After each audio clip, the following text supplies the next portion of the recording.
Good morning mga kawalaw! A day in the life ng walaw ng pasaway.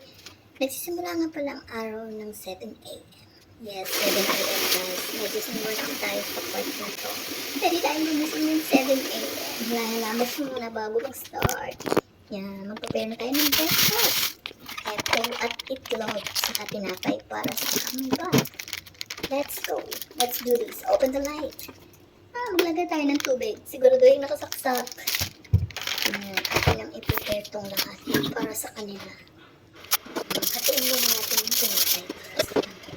Hati ko sa tatlo. Siyempre, kasali ang wailaw, no? Magugutom. Prepare na natin yung itlog. Ibang piraso nga lang tayo. Ayan, itlog sa almusal.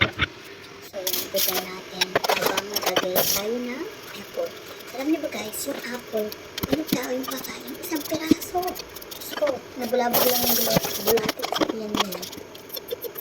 Prepare na natin ang milk ng kambal. Para pag ginising natin, ready na yung breakfast. Prepare na natin yung tinapay, tapos na siyang iinit.